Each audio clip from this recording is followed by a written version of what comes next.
Welcome to our inaugural Christmas episode. If you can hear that beautiful Christmas music in the background, it's our Christmas special, everybody. Yes. Welcome to another episode of Bobby's Cryptic Corner. I am Bree. And I'm Jamie, and we are sans Bobby today because he, like most of the people in the YouTube world, has taken a vacation for the holiday season. But me and Bree refuse to be a part of the crowd and are out here live streaming every day. Hey, I understand. Me too.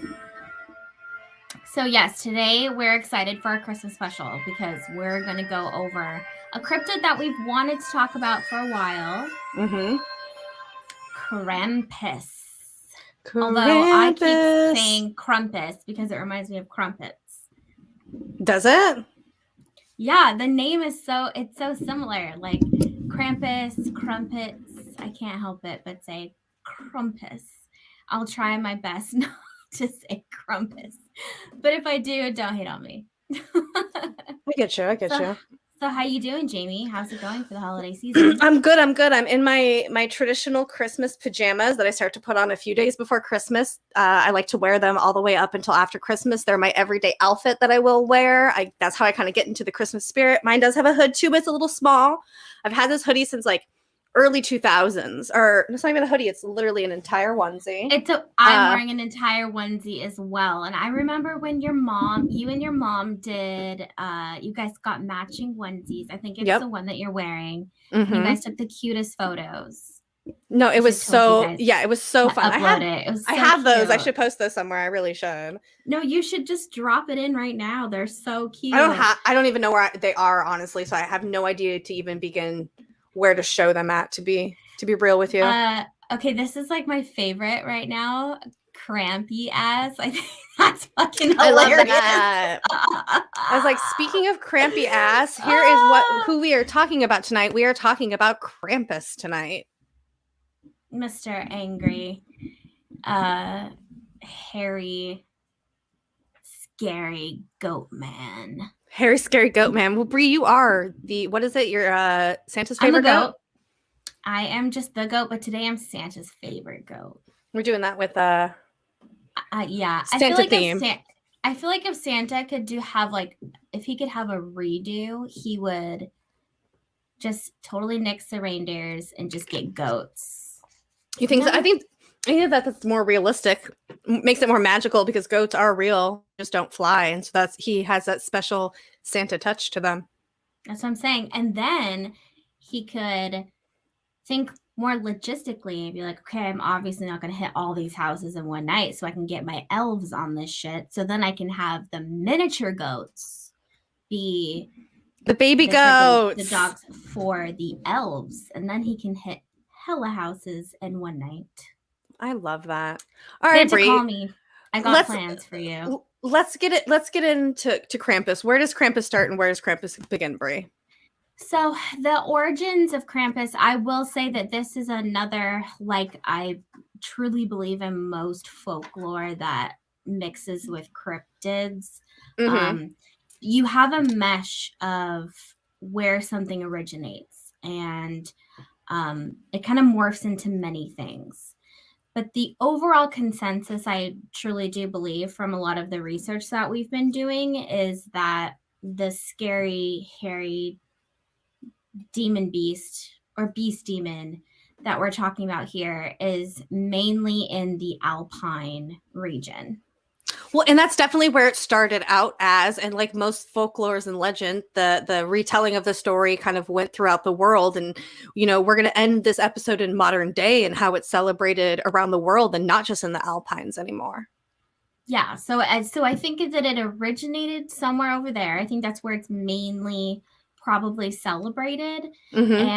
And so we have that Austrian Alpine region, Bavaria, South Tyrol, Slovenia, Croatia, and it's presumed that it probably originated in pre-Christian Alpine traditions.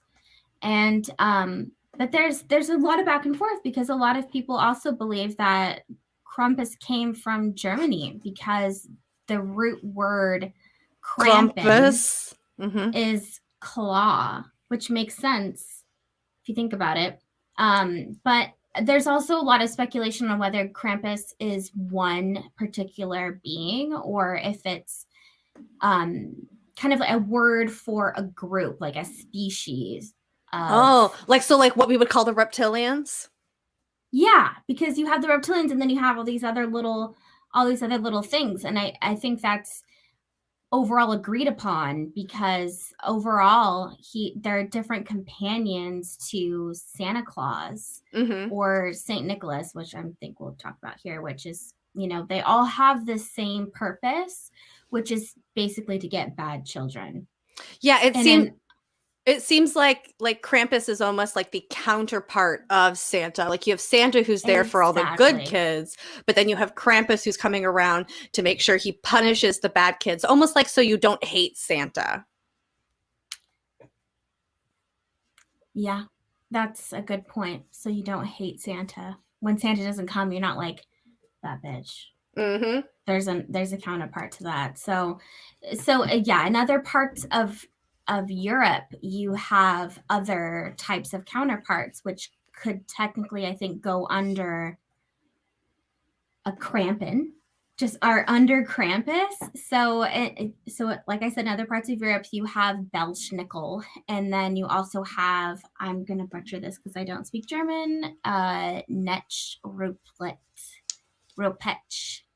But that translates to a farm Rupert or a servant Rupert in Germany. And the Rupetsch is a common name, I guess, in Germany for devil. And which also makes a lot of sense when you look at all the depictions and the costumes and stuff that people very devil-like, yeah, to be like Krampus. And so this Netsch I can't say it very well. Anyway, he would go door to door and ask children to recite their prayers. So if they were good, if they knew their prayers, okay, here's your treats. And then if they were bad, then he would beat them with a bag of ashes, which makes a lot of sense when we also think about Santa Claus, how if you're good, you get presents and treats. If you're bad, you get coal. And bag of ashes, you're coming down the chimney. Yeah, so I love when we get to go back to that and be like, okay, I can see roots in that for sure, and how things morph and how things change, and then we have totally new traditions in that. However, the more modern way of the Rupetsch is like two different. You do see an actual companion to Santa Claus. So you would have Saint Nick come with the Rupetsch, and so Santa would give the good kids the treats. A lot of the times that would be like gingerbread, nuts, things like that. Probably nothing that kids want these days. Also reminds me a lot of when we did our Halloween, our Samhain episode, and it was the roots of trick-or-treating. Yep. Remember, it was like, it wasn't that they're giving away candy, they were giving away things like gingerbreads or like these baked fruit cakes was the big one that they did with nuts and stuff that doesn't even really sound good. So I think that's kind of funny how things like that have. And I think changed. If I remember correctly too, you would leave it in the shoes outside of your house for Christmas and for Halloween, both. It was like your shoes. I thought that was always weird. Why would you want to put something that you eat inside of your gross ass shoes that you probably wear for 100 years? Yeah. So then one of those things where then they would put sticks in the shoes. So you, when you were bad, Krampus or the different Rupetsch would, and so you would like jump in your shoes the next day and you wouldn't get treats, you'd get sticks. So that's kind of funny. But I do like that tradition where it's not just one character that's either giving you good or bad. It's that there's two. There's Saint Nick. It's duality. The saint. And then you have the bad one. But like most things, I think with these types of traditions, it goes back to, I can't say for sure, and I don't think anyone can say for sure, because I really have been digging into this, that it's not for sure that it's pagan, but it is thought that it was a part of a pagan ritual for the winter solstice. Mm. And that Krampus is the son of Hel, which is the Norse god of the underworld, or which many people today would think hell when you think underworld. But of course, like most things, and especially with Krampus, because of those things, in the 12th century, the Catholic Church tried to ban Krampus because people were dressing up like him, walking around, looks like the devil. And of course, I think with anything pagan, the Catholic Church took that as a huge enemy, really, because it was everything that the church didn't stand for. And again, like most things which originated in paganism, the Catholic Church kind of deters away from the original tradition. And they kind of morph different traditions and they change them into more of a Catholic way. So they weren't able to ban Krampus, but they definitely were successful in changing that. And now we just see Santa. We don't see anything like that. But I think when you have the pagan roots and you have the fact that he's everywhere in Europe, I feel safe just saying that he's European. It's like a European. I would safe to say, that's where it comes from. Yeah, I agree with you as well. And I just want to also say thank you to Tommy G, who has our own personal Santa and just bought us 5 aliens right now for Christmas. Thank you. We love you. Tommy. We appreciate that, you guys. Made me so happy. One thing that I think is funny, though, with the fact that the Catholic Church always has a way of definitely changing things and morphing them or kind of getting rid of most things and then, like making it work for them. The timing doesn't necessarily align, which I think is actually really interesting. So when it comes to Krampus, traditionally, it was in the very early nights of December. It would be that Krampus and Saint Nick, or Krampusnacht, I think is the word. Krampusnacht. I believe that, Krampusnacht. I think that just meant Krampus night. Krampus night, yep. Yes, so it would be celebrated December 6th. So it would be the night before, December 5th, that Saint Nicholas would show up, maybe with Krampus. And that's when they would either give the good kids the presents, the treats, or you got Krampus, who's there to dish out the beatings. He was fucking up all of those naughty kids, and particularly with birch branches. And it's funny too because very hardcore. In a lot of the legends, what they specifically say as well is not only does he beat the children, but he most likely drags them to hell with him on his way back out. We're getting there. That's just the beginning. I feel like that's just how it originates. And it's kind of sad that we don't have an overall solid consensus on this, because I think it's a really interesting one. And I feel like it's gained popularity, and I think it's going to only continue because people like you and I that kind of like more of the fringe types of stuff would be really interested in this. So I can see that this trend will even pick up more over time. But it's kind of sad that we don't have a precise location or, a precise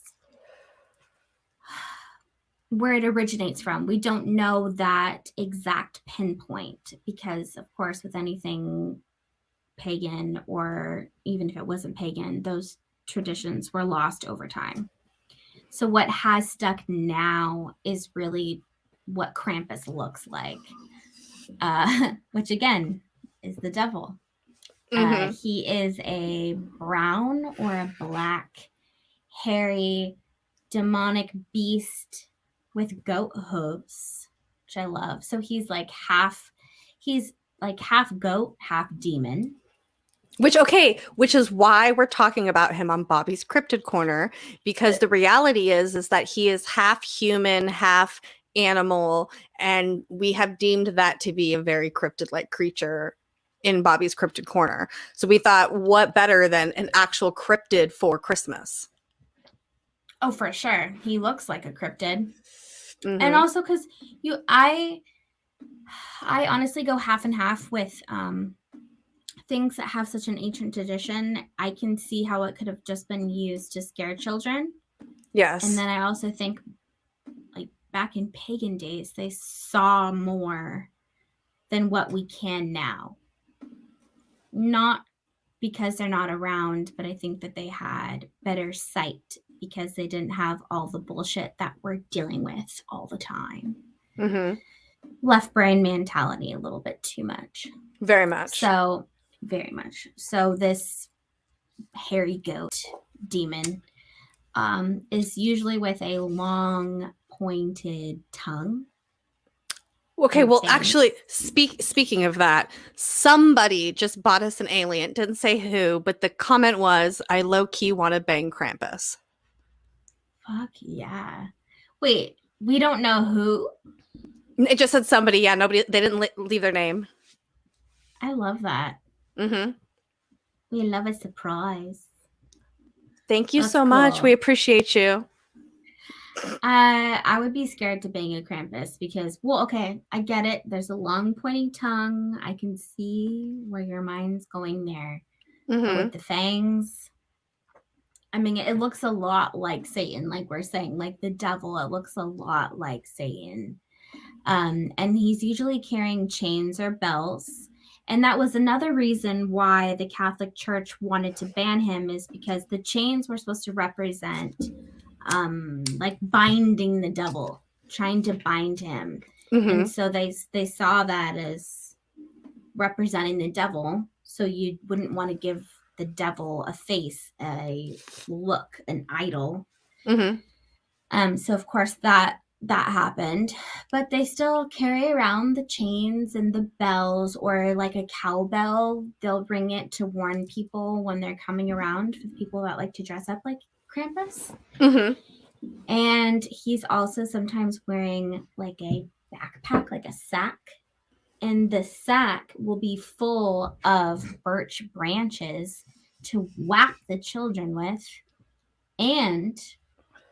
or to also throw the kids in the sack and drag them to hell, like you mentioned earlier. Mm-hmm. Mm-hmm. Mm-hmm. Speaking of hell, people who are not going to hell is Buck, because he is the one who bought us that alien. Thank you, Buck. Oh, thank you, Buck. You're the bomb. You the buckin' bomb. Hey. You So the it's buckin' bomb. So it has this very demonic, very dark kind of side to it. But what's funny about Krampus is the people actually who celebrate it don't find it necessarily dark and negative and devilly. So around the 1800s, when like print medium became like a really big thing, one of the ways that they celebrated Christmas was with these Krampus cards, and they had like a very specific name for them. Hold on, let me find it, because I don't know how to say it. So hopefully the audience will be able to show us how this works. But let me see if I can find it. Oh, I don't have it. Oh, okay. So it's just like it's called Krampenstarken, which is the Krampus Schaktren, Krampus Schaktren, and it is the tradition of Krampus being on these cards. Okay, so we're going to show you guys some video or some pictures of what these look like. So let me start off way over here. So bam. So during the 18th and 19th century, Krampus got really big, and the Christmas cards, because people were able to print and draw and mass produce things. And so this became really a way to like celebrate it. And honestly, these cards were meant to make you feel very like warm and fuzzy. They weren't necessarily meant to scare the shit out of you by any means, but a lot of them ended up being super creepy.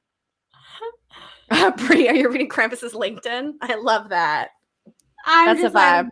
Wait, what? So these were the things that people got inside of the mail. This is what, instead of like what we would traditionally send as a Christmas card these days. And so here's one of Krampus kind of like torturing a child.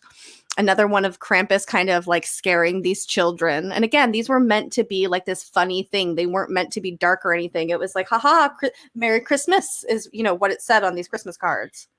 That's fucking hilarious to me. Okay, so the one on the left. Oh, wait, you want to go back? The one on the left with this hairy goat man.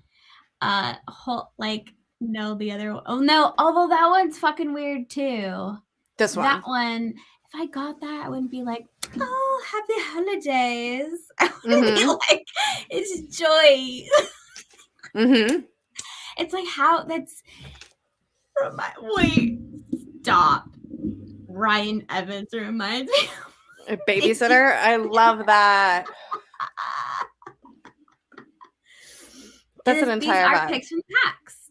They really are. These are picks from the past. Yes. This okay, wait, is one they use and these Krampus cards. These are real ones. So I'm gonna show the next one right here. Hold on, it's gonna change over in a sec. Bam. Okay, so here's some ones that were a little bit more cheeky. They weren't necessarily children, but it was like him roasting some hearts on a fire. It was like hee hee. So cute. And then if you see like chestnuts roasting on an open fire, it's like your heart roasting on an open fire. and then it's you see it, and then it's like the next one. They're like saluting him. They're like afraid of him. They're like, "Oh, hello, good day, sir. Please leave me alone. I'm just here." Yes. And it only gets worse. Watch out. And they're like, yes, sir. It only gets worse from here, in all honesty, because another thing that they did is, like, Krampus had a very naughty side to him. So he would like steal people's girlfriends and like run away with people's motorcycles. And I love this one because if you look at the look on the guy's face on the motorcycle, he's like, oh my God, please save me. Oh my God. He is. Like, why did he choose? That was going to be a sexist comment. I was gonna say, why did he choose the dude and not take the girl? But we don't know what Krampus. We don't know what Krampus is into. Thank you, Enzo, so much. Enzo just bought us 5 aliens. Said, "Happy Christmas, naughty children beware." Thank you, Enzo. We love you. You're such an angel for that one. But yeah, so I like these really cheeky pictures that they have because they're very interesting. Like I said, it only gets worse from here. This one gets a little bit, this one you were talking about earlier, his appearance.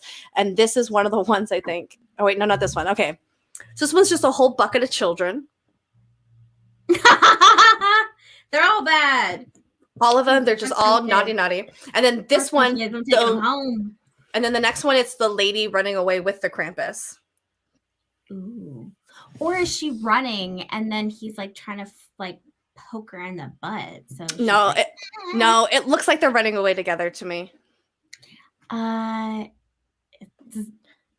is into BDSM for sure. For sure, Tommy. Krampus is into BDSM. That's for sure.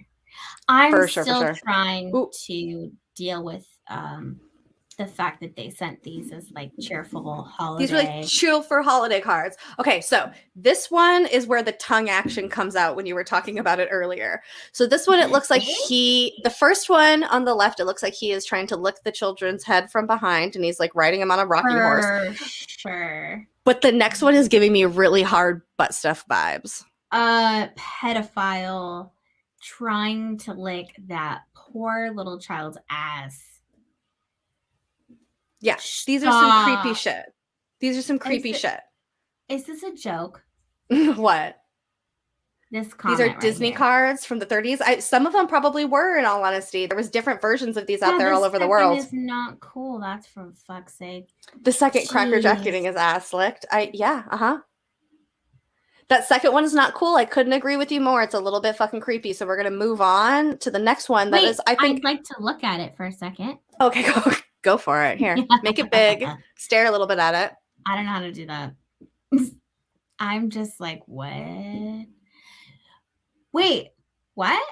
There's a movement on Twitter to cancel butt stuff? You just derailed me. Send us what it is. It's going after them. I thought I warned them. There's a movement on Twitter to cancel butt stuff. Show it, send us some screenshots. You were just gonna derail the whole fucking show right now. She's not done. No, but Jamie? What? I'm literally not concerned. I don't know why you would be concerned. How are people going to cancel us? Because we literally can do whatever we want. If people don't want to watch it, they don't have to watch it. That's literally what it is. If people are not into it, they don't have to be into it. It's that simple.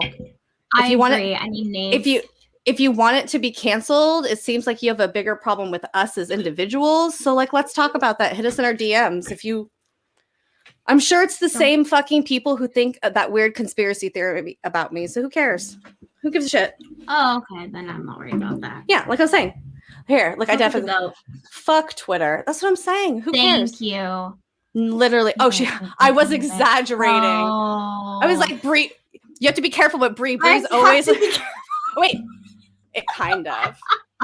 Wait. Uh-oh. No. Brought it back. I don't fuck with that. Like I said, not concerned. Twitter is none of my concern in any capacity. Anyways, so we have this butt-licking one. We're going to move on to the next because this one is what theory? We're not what theory. Okay, if it's Melinda Leslie, that's fine. I will message her and be like, hey, you're not talking about me, right? And she'll be like, no. Oh, I don't care about that. Oh, yeah. I don't care about that. We're cool with Melinda. Yeah, we don't care. Yeah, it's fine. No, that's chill. Okay. You guys... What theory? There's lots of theories on the internet. We won't. No. We're not gonna feed the beast on here. I abuse Twitter. Yeah. No, we're not. No reason to. Yeah. I know. If you know. All right, back to this fucking Krampus. Here we get a little bit racist with the Krampus. So number one, we have this is like Krampus blackface, I believe. This is a real thing that happened, unfortunately. And then we also have a child on a chain, like a leash, a rope. Oh my God. Yeah.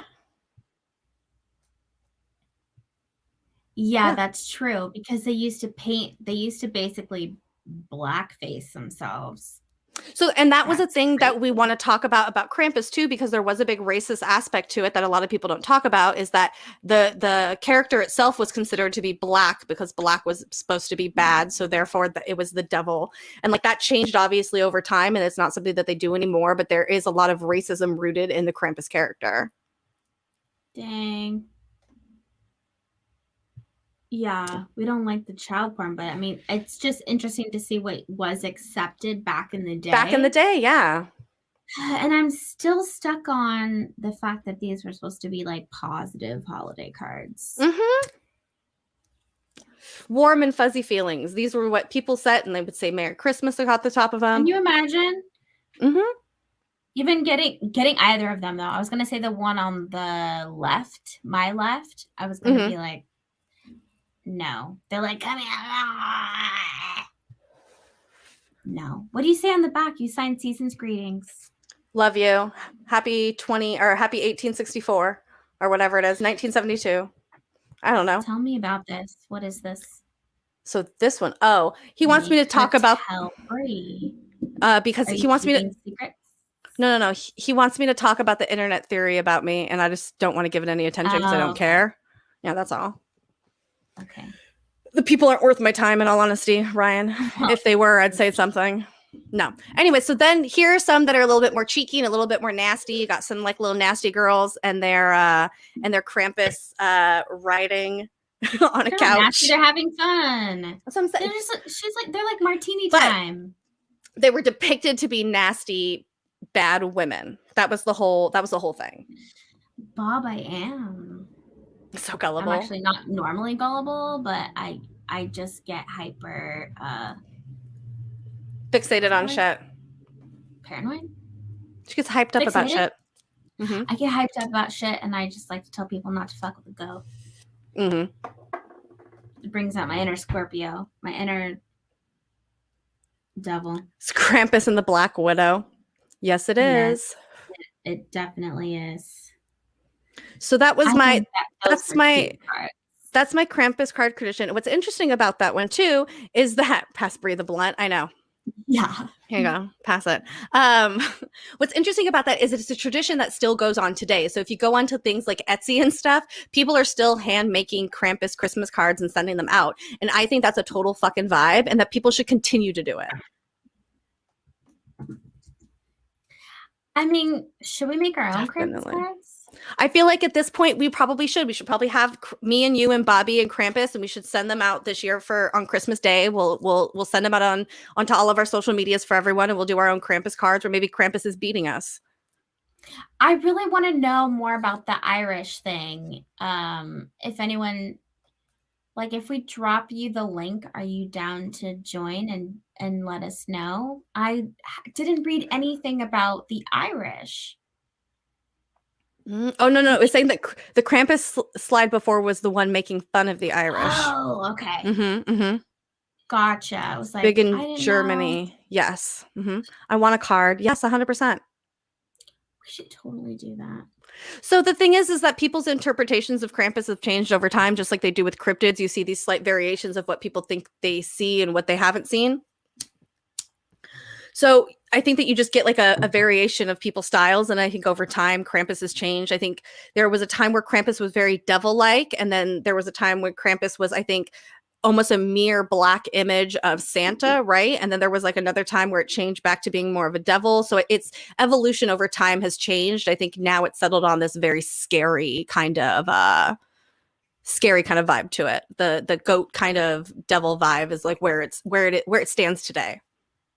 Yeah, it is Austria for sure, but it's kind of morphed into other places. And like I said, I think that it's going to pick up from here.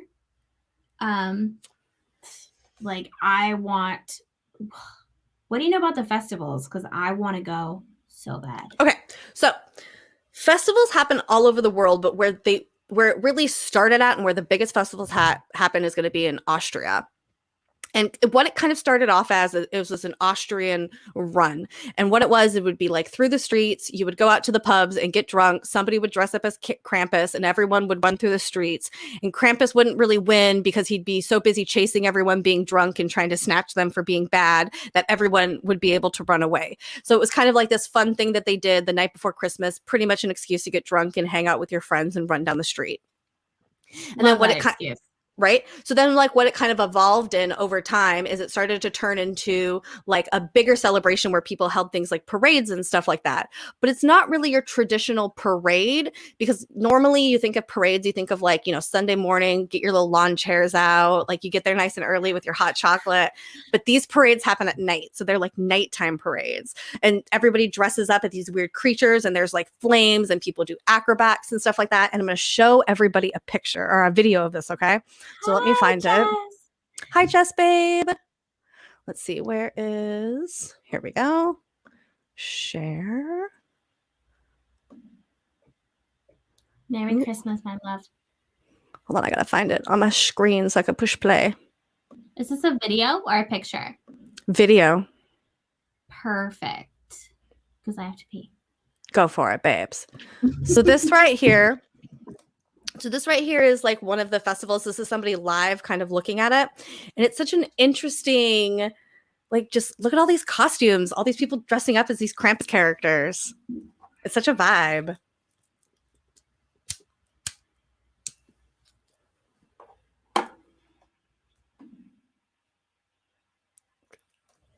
I muted Bree's mic there, so we don't have that background noise, but there you go. So they have all these smoke and all of these people come out. And this right here is right in the streets of Austria and everyone's just vibing. Like, why would you not want to go to something like this? Let me see if I can speed it up so you can see more of these costumes. I forgot to do the sound. Maybe we should get the sound on. Hold on, guys. Let me stop sharing. And then I'll get the sound on this time. Hold on. We're still learning this StreamYard thing. I'm so used to using Zoom. Oh, I don't know if it'll let me do the video, unfortunately, or the sound. Oh, there is no sound. That's why. Well, there is none. So that's okay. We'll just watch it like this then. But yeah, so these are some of the costumes that everyone dresses. Oh, there we go.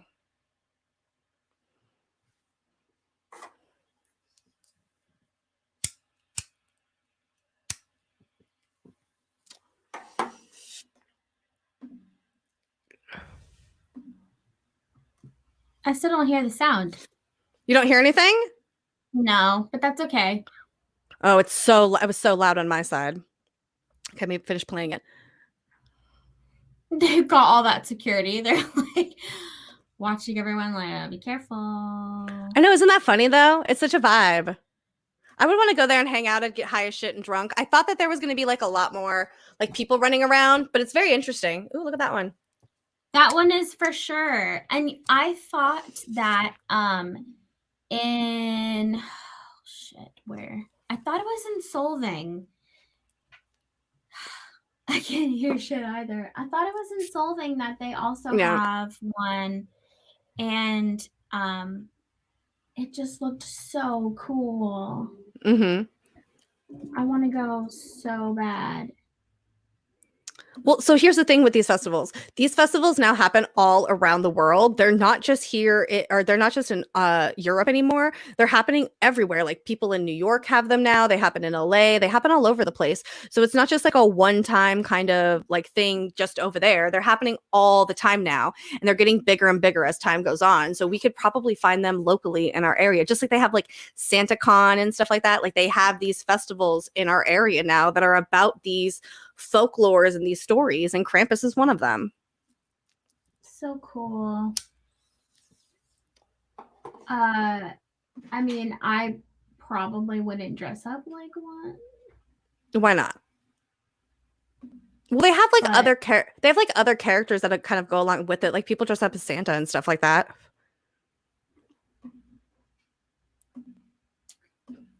It's just too cool. It's just too cool. Bam. Yeah. Like, okay, this picture. Which one? Are you going to share something? I have. Okay. What? Oh. Sorry. Ooh, go for it. Fix it. Just like the group of people that are there. I'm just like Bay Area. What? Show us. Where is it? It's not there. Oh, there you go. I just want a picture with all these people. That's exactly like the stuff that was inside of the video, the costumes that the people were wearing. Yeah. Yeah. So, but instead of it being like, instead of it being blocked off where there's the people and then just the Krampus people, it's just that everyone dresses up like Krampus and then everyone's just walking together. It's so kind of like a circular thing. So kind of like a bar crawl kind of. Yeah, exactly. Exactly like a bar crawl. And then you just have some people that go all out like that and then they just run after people. Well, so the thing is it's one of so these festivals attract a lot of tourists and stuff like that. And one of the things that make a lot of money there is tourists can spend like a shit ton of money renting some of these costumes. So like they're a big deal there. People spend a lot of money. They're very reminiscent of me to like of Bigfoot costumes. And that gives us to Cryptid Corner vibes, Brie. He gives me Bigfoot vibes. He gives me hard Bigfoot vibes. Really? Yeah, 100%. Interesting. Yeah. Oh, see right here. It's like if Nar dressed like Bigfoot, LARPing. That's exactly what they're doing.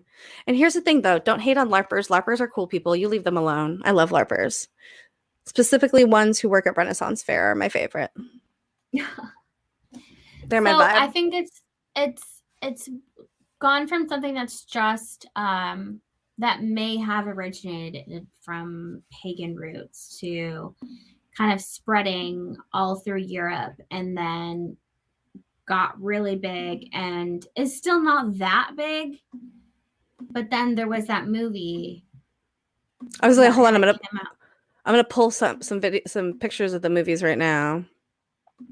Yeah, so there's like there's a bunch of movies that came out, and like I believe most of them are a series. Actually, there's like Krampus origin story, Krampus this, Krampus that, and so it's like there's a bunch of these that you can go and watch. I don't know how accurate they are, but I know a lot of people do love the lore of them. It's one of the big reasons that they're so big around the world now is because of these movies.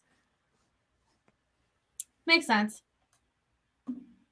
Well, because I feel like, especially when something's just in Europe, and if something originated from like just like a really small kind of pagan thing, and then only bounced around in particular parts of Europe, makes sense to me why it wasn't that big. And then as more people learn about Krampus, I think that he has potential not to be, I was going to say to be bigger than Santa Claus. He'll never be bigger than Santa Claus because obviously Santa Claus is very PG. Mm-hmm. Not even PG, just G. Just G, yeah. Because he's going to everyone's houses and shit. But I think that adults are down to go to Krampus events for sure. I think that Krampus now, so I think Krampus originally was tailored to scare children, and Krampus now is more popular within adults because I think that we live in a society that likes to bring out our more cheeky side. We like to be more tongue in cheek and like play with more taboo things. And so we more resonate with the naughty side of Christmas and not the Santa Claus, I've been a good girl kind of Christmas. You know what I mean? Oh, I like that you said, I've been a good girl. I've been a good girl. I don't know. So that movie was in 2015. And I don't know if this is true, but I thought I saw that there was going to be a second one. Oh. If only we had rights to play a movie, I would totally do like a group right now, just play the film. And we'll just watch it with everyone if we could. Yeah. Should we do that? Maybe we'll do it later tonight. Maybe I'll find it if I can find it on like my because I have like HBO, we have Prime, we have Netflix. Let's see if maybe we could do it, and we'll just say fuck it, and me and you will come on in our PJs later, and we'll just watch it. We're in our PJs. I know, so I'm saying we'll stay here, we'll come back, and we'll do it. We'll try to find it. I bet you I can find it on like Netflix or some shit, and we'll come back and we'll do it on a separate video. So if we just get copywritten, who gives a shit? Like fucking. Well, we tried a while ago to do like a Netflix. What was it called? You wanted to do like a Netflix hangout or some shit like that, and that did not fucking work.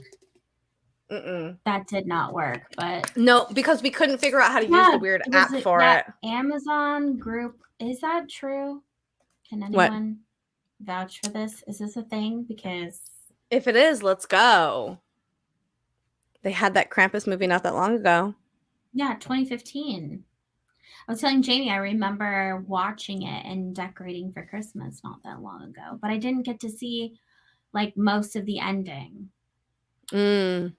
Actually, I'm passed out. So I needed to see the new Matrix movie. A couple weeks ago, I watched all of them in one day. Just to get caught up. My memory. Because I used to have them all on DVD, but now that DVDs aren't a thing, like I don't own a DVD player anymore. So, oh my goodness. So you can't, yeah. And so were they all on Disney now? Like where are they at? Disney owns the Matrix. Oh no. Aren't they the one who's putting the new one out? Isn't it Disney? Or who is it? Is it Disney? I will shit my dick if that is a thing. If Disney. Isn't it Disney? I feel like it was fucking Disney. Does anyone in the chat know? Although Unidentified S4 says the Matrix was horrible. No Matrix. Why? Okay, but I'm confused on how they brought back Neo, how they brought back, what's her face? It's not Kennedy. It's HBO Max. Something. It's on HBO Max. That's what it's on. Oh, then I can watch it. Ooh. Yeah, but like we both have HBO Max. Maybe we'll watch The Matrix. I'm so sad that HBO took off Dune. I haven't Here's seen the deal. Dune since the end of November. If we put the video on private and I just tweet the stream, and then YouTube can't get mad at us because we're not live, like we're not broadcasting to the whole wide world, right? Because I can't legally, aren't we pirating a video if we played it on the internet? How would we stream it through HBO Max? On my phone, or I don't know. Yeah. We're gonna figure this out, guys. I'm down to figure it out. But you know what? There's sometimes where like I see really good movies and then my husband falls asleep and then I'm like, you have to see this. It's really good. And then he watches it and he likes it. Sometimes you're just a sleepy motherfucker. Sometimes you really are. Okay, Brie. I want to know Factor Sci-Fi. I want to know.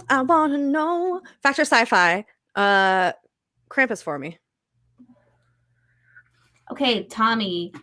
I heard that too. What? I heard that James Bond was ass. Although, to be honest with you, I've never been into James Bond movies because it's Really? always like some old man who's like a really good assassin and then some hot chick. Even though he's married now, I'm just like, I'm over it. It's misogyny at its best, honestly. I get you. But The Matrix, I'm into because I think there's a lot of. I just feel like they knew what they were doing with The Matrix. You know what I'm saying? I feel like they purposely did a lot of shit like that. Like they were seeding the people to think because they knew that people would think weird. Did you ever watch the simulation movie that I wanted to do an episode on the simulation and Bobby was down and then, you know, how that goes. But did you ever watch the simulation movie that was on Hulu that my toothbrush kept going fucking mad about? No, I never watched it. No. I know because I don't have Hulu. So this I'd is have to a log really into yours. interesting point. I think it happens a lot when we have a lot of like we have a high bar for something. That's how the last Scream was for me. And so now that there's a new Scream, I'm like, please don't fail me. That's a big problem I think they just have with any type of fail. I was like, it's most types of like reboots and stuff that they had. I think that we just go in thinking it's going to be the last one and it's not because they can't like remake the same thing over and over again. And I think sometimes when they reboot things, it's just like, why would you do that? It was fine the way it was. Like, why would you? What was the point of that? Yeah. I think sometimes they're just like milking some shit. Yeah, for sure. But the Halloween movies, I feel like never failed me. All the reboots of the Halloween, like Rob Zombie's remakes of the Halloweens were so good. They were so fucking good. And then the one that we have now, who did that? Was it Wes Craven? Was it? Do you know? No. I don't remember. But that's a Bobby question and he's not here. Also didn't fail me. Loved it so much. That's good. So I don't know. If it's on HBO Max, I'm about to fucking watch it. All right, we will. Okay, so Bree, give me your cryptid scale of probability on Factor Sci-Fi, and what number are you giving this on the scale? Do I think this is a fact? Do I think this is a legitimate cryptid?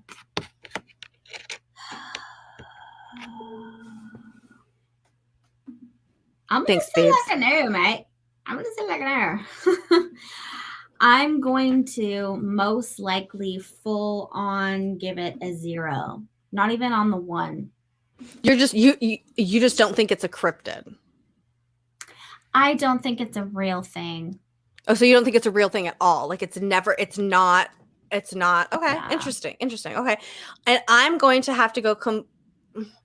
I'm going to have to go a number 5 on this. I'm going to have to completely middle bitch it because here's the thing.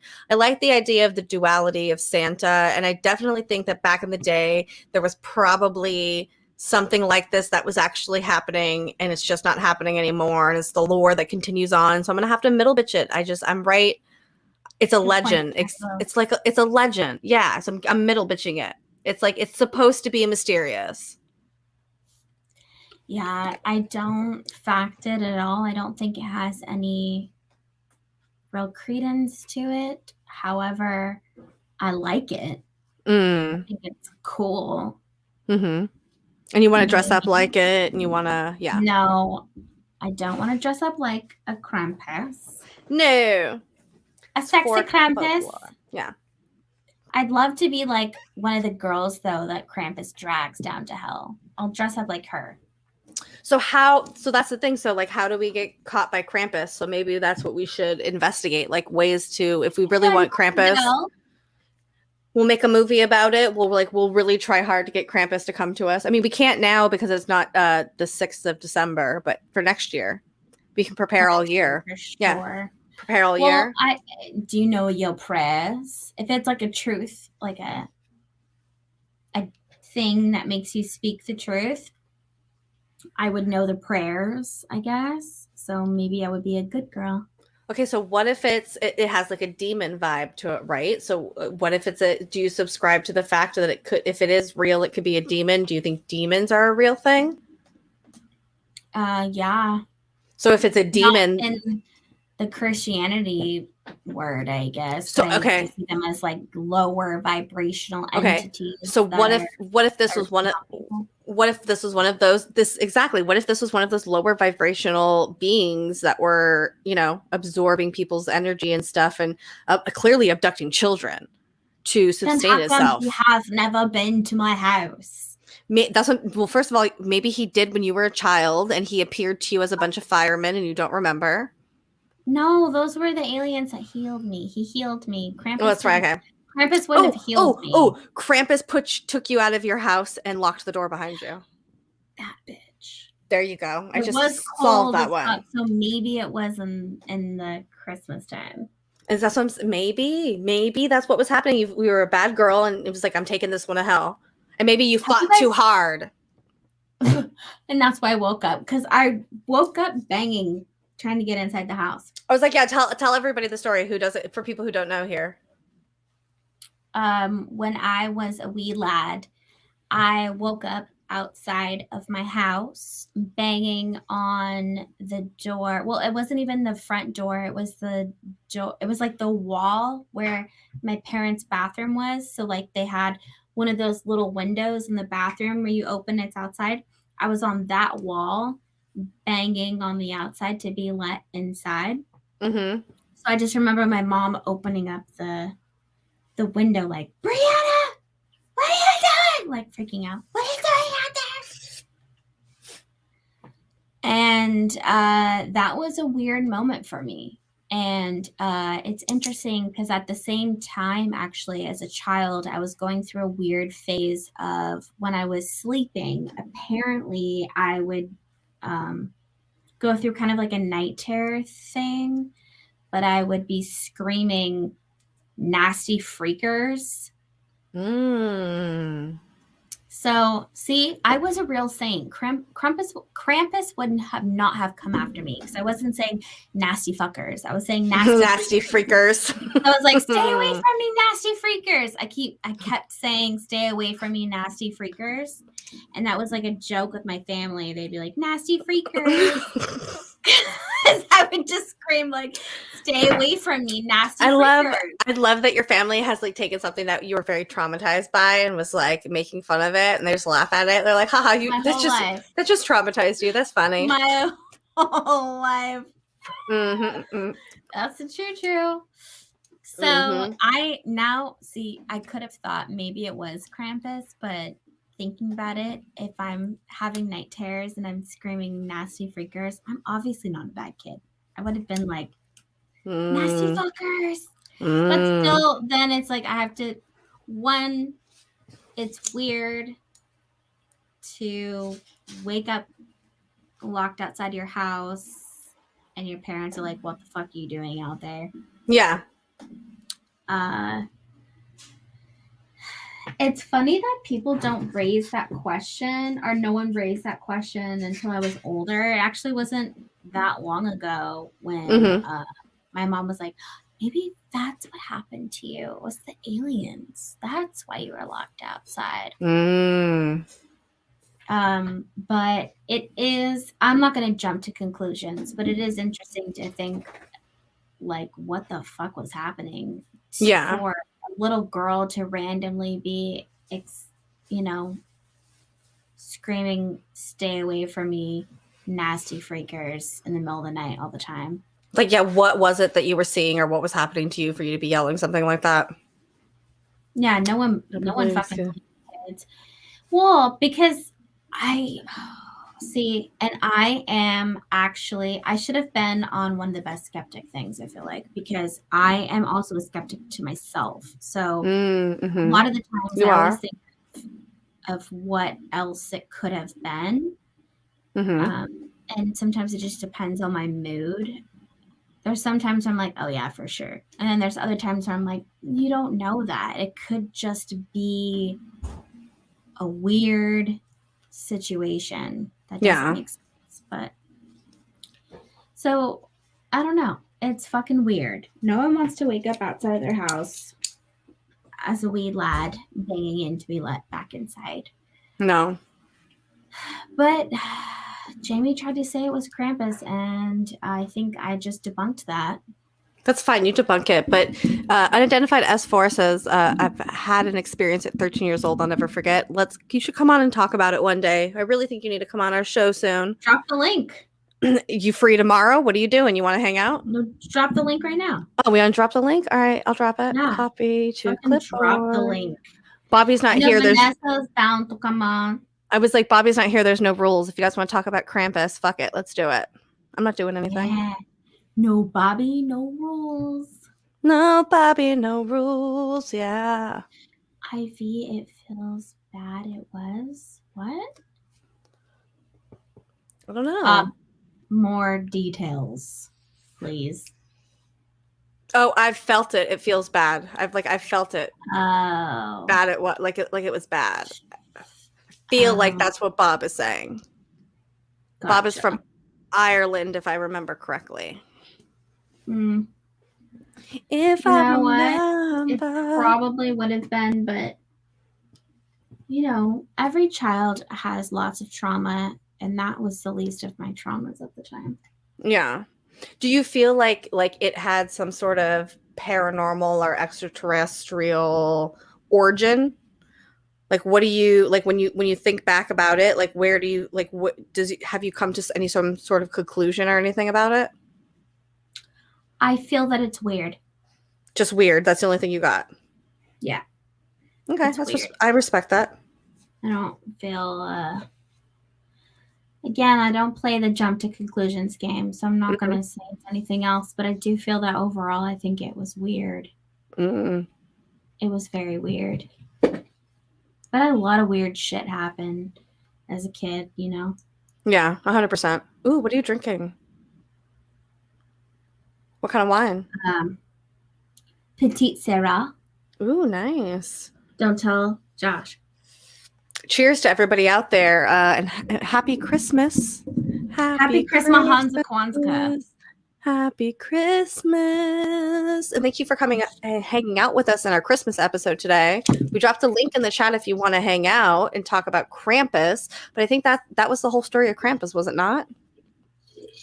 Honestly, I think I jammed through a lot of who was it? That was like, damn, you reading his fucking no.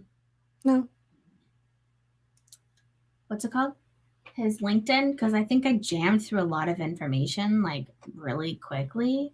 Was there anything else you want to give us on the Krampus? Yeah, that I'm curious if he gets cramps. Heyo, someone said that early in the chat. I remember that one.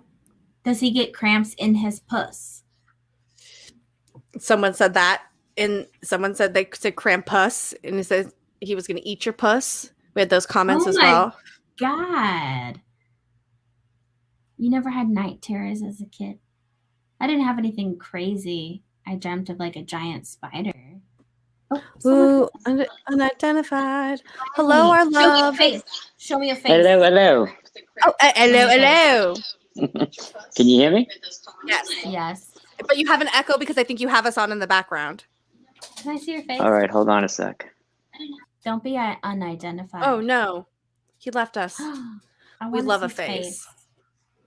Like a brick. Like a virgin. Touch for the... Should we sing Christmas songs? Like, just for the very first time. On an open fire. If you guys were, no one here is our audio fans, but if you were, Jamie and I loved to sing on our podcast. On the podcast, and not well by any means, but we would take lots of song breaks. And then I would like clip it at the end of every episode. That was like our favorite thing, though. We would fuck around for so long and then record. And then it was like, damn, these bits are so juicy. So then I would just throw them at the very end of the episode.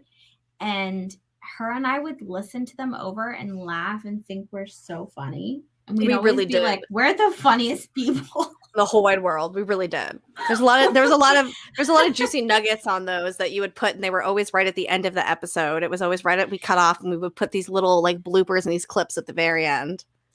And that was great too, because for a while we weren't telling people, and then we were, but they still probably weren't paying attention. They'd have to listen to like even the ending music and then get a clip.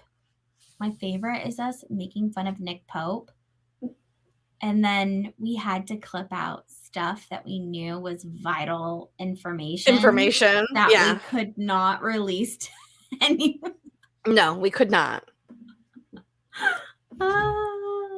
We had so many things that like were in our Patreon stuff that we were like, should we even put it in our Patreon if people are going to listen to this? We were like, oh. There's a lot of weird stuff on our Patreon. Because it's a smaller group of people. And it is very small. There was a while where I was not comfortable sharing really much of anything. And then it would hit Patreon. And I'd be like, fuck it. Put it on Patreon. Put it on there. And then YouTube can. There was a lot of weird Patreon things that we put out there at the beginning. We should do something with some of those one day. I have seen yet. Anywho, what does that mean? I don't know either. Marvin, tell me the details, love. Unidentified S4 said, give him 5 minutes because his pic was not showing. So we're stalling for him. We're stalling for him to come on. So Spooky, unfortunately. Spooky, unfortunately, had to leave. Oh my God, Josh and Artemis. Hello, my lovers. Read your DMs, love. I'm trying to get you guys on our butt stuff tomorrow, and I'll check if you replied. But we DM'd you, my love. Like, did not reply. We DM'd you, darlings. Definitely want you on the show. It would be dope if it was tomorrow. But we've never seen him. Hello, loves. That's what Marvin was saying. He said he's seen him. He didn't care that his picture wasn't showing. But I said, but we haven't. We want to see his beautiful face. Yeah, I love Josh and Artemis. We love them. Yes. I like to see the people. We look to see them. Also, I dropped the link if anyone else wants to come on too. You can hop on in to the chat. You still didn't reply. One of my besties did. Who? BB? Megabucks. I was just gonna say MB, BB. Megan. Oh, I thought you meant Mike Barra. I was like, did Barra look at your DM? Barra's not replying. What a butthole. Hello, Anthony. Hi, I'm back. Okay, hello. Hi. All right, good. Now we can hear each other. That Sorry a about real that. Picture of you? Yeah, that's me. Is it? Is it? What? Are you a CIA operative? I am. Okay, perfect. We love it. Same. So when I was 13, I was an avid motocross dirt bike racer, and we had a track across the street from my house in Staten Island, and we were out there for about 10 hours that day. And about 2:00 in the afternoon, I had stopped, took a break, filling up the bike with gas, and my buddy and I noticed these two black triangle craft above the woods. And my buddy, he's like, I'm taking off. I'm going to go ride. And I just, I stood there and I kept looking at it and looking at it and looking at it. And I was like, is this like something new from the military or something? I couldn't figure it out in my head what it was because they were just hovering one above the other. Yeah. And the next thing I knew, like 3.5 hours had passed. So it was like 2:00 in the afternoon. And like the next time I came to, like the sun was going down. And I was young. I was like 13. And my parents were like walking into the woods by the track. And they were like yelling my name. My parents like, we've been looking for you for hours. You never came home. Holy shit. And, oh my God. Like, I've been right here looking, at these two craft. And I'll never forget that. It was pretty wild to experience that because all the time that had passed. But I didn't move. I didn't go on a craft. All I remember was looking up at them above me and then being told how many hours they were looking for me, that I never came home. Because I was 13 years old. Back then with your parents. when my dad would whistle, when you're in New York, my dad would whistle, and you would hear him for like 10 blocks. If you didn't come home, you would get your ass beat. So, yeah, I mean, it was just wild. And I remember looking at the craft, and they were like glass. It looked like I was looking at glass. And so I have a question. He said that they were stacked on top of each other?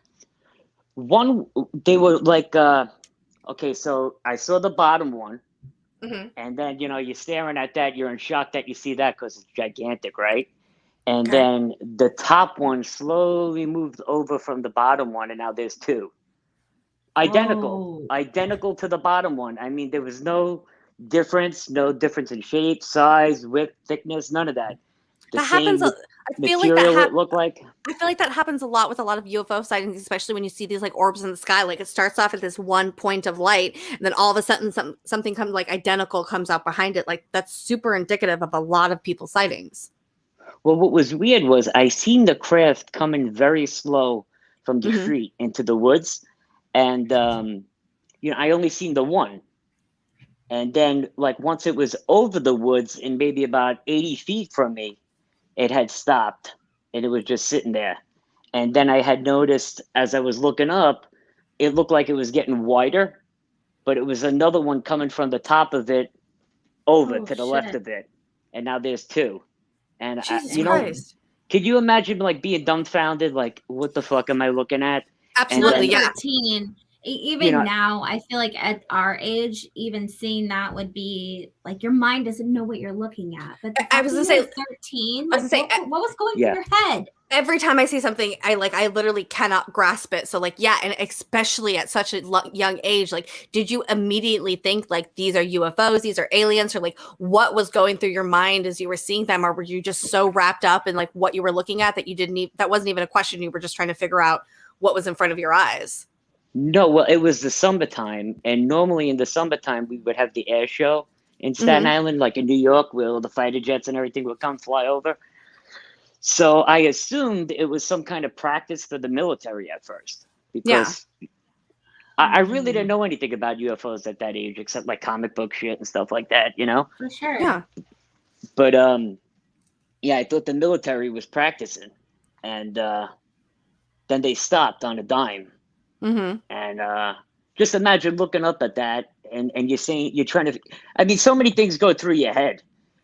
You know what I mean? If you've never seen anything like that, at my age, when I was 13, that was in 93, because I'm 40 now. So the stealth bomber was around and things like that were just coming out. And, you're thinking in your head, can that hover? You don't know when you're 13.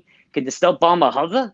Yeah, you have no idea. That's the first thing that went through my head. But I'm like, that ain't no stealth bomber. And it was massive. I mean, it was massive. And, I asked a bunch of my friends, because there was maybe like 16, 17 of us dirt bike riding there. Nobody seen the thing. Nobody else seen the thing. Oh, interesting. And, later on in life, other people told me like that experience could have been meant for you. And I said, well, either it was an experience meant for me or I had a psychotic breakdown at 13. It was one or the other. One or the other, yeah. That's crazy. Okay, so then, are you willing to do hypnosis regression? I thought about that, but I'm not willing to let somebody go dig around in my head, and I heard horror stories from that. I don't know if I feel the same way though, Brie. Like, it's not that I think I have something to hide in my brain. I just think my brain is a very deep, dark place, and I don't know if I want anyone kind of like rummaging around in there and like waiting or trying to like ask for something to come out. So I'm just like, I'm good. Like, I'm okay. I don't need that in my life. No, that gives me bad demon vibes. That's what I don't want to do. I'll play with a Ouija board, but I don't want to go under hypnosis. Well, we did the Ouija board when we were younger in my grandmother's house, because I told you that was haunted. There we go. Wait. What? I was like, what? I was like, what age did you do this at? Yeah, I was about 18 when I did that. And, okay, so it was later. Okay. Yeah, like right after high school. And my grandparents, they were very wealthy, and they had a gigantic house with a lot of property in Staten Island. And the house was haunted. There was a cemetery up the block from the house, and we knew that stones were moved from that property and put elsewhere to clear land back then. Okay. Okay. So they moved the cemetery from one block and moved it to another across Reed Ave. You're never supposed to do that. That's always the worst. You never just want to. You don't disrupt the dead in general. Oh, I agree. And everything was moved. The headstones, the casket, all that stuff was moved onto new property, as I was told. And my grandfather bought the plot of land, and they built houses on it. So my grandfather's house was huge.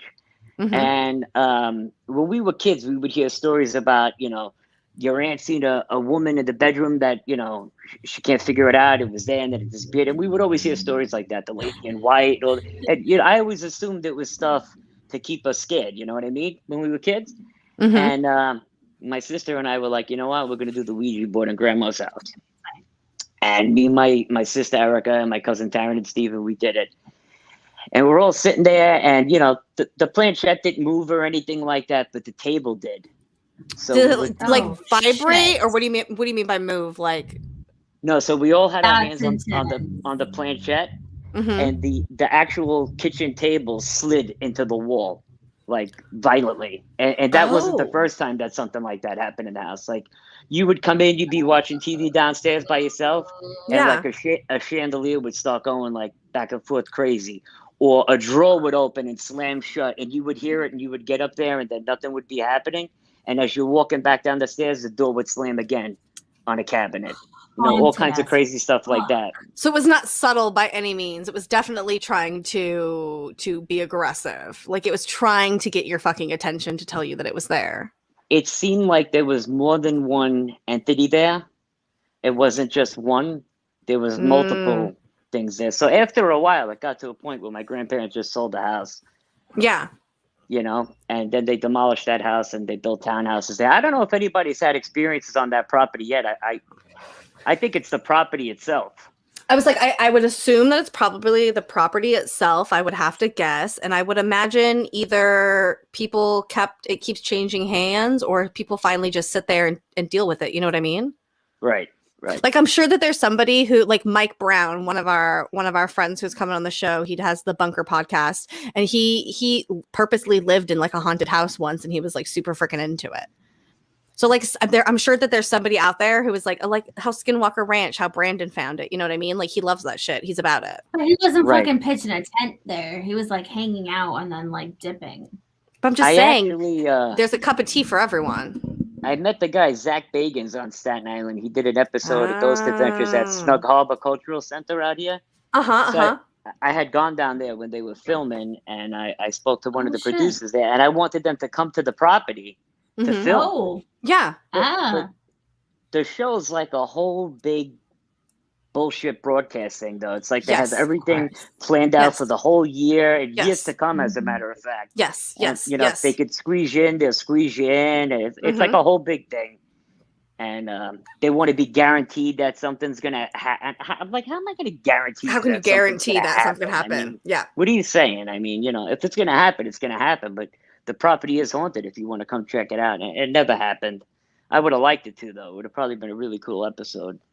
I think that sometimes that they probably do, like on those shows, like actively probably catch some type of stuff. But I'm not the biggest fan of Zach Bagans because I hate how aggressive he is to ghosts. I'm like, why do you have to scream at them? Chill the fuck out, bro. I love it though, because it's like so typical of a lot of ghost hunters.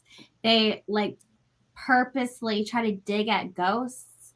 And I feel like you and I are the kind of people that are like, if we're ghosts, we would purposely just like, even though you want to do something, you'd be like, fuck you, because they're trying to stir it up. You know what I mean? Do something, and you'd be like, I'd be like, no, I'm good, bro. Like, I'm chill. Like, why you? I was like, why are you yelling so loud? Chill, daddy, chill.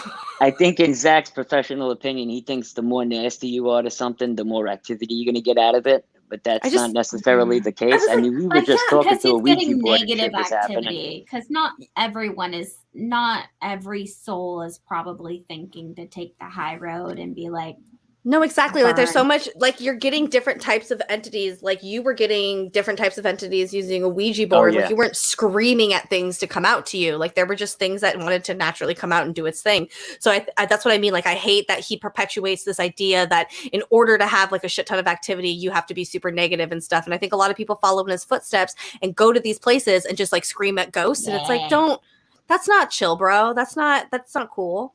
Oh no, absolutely. But in my grandmother's house, you didn't need a Ouija board. I mean, we were just trying to It was just communicate with there. whoever was there.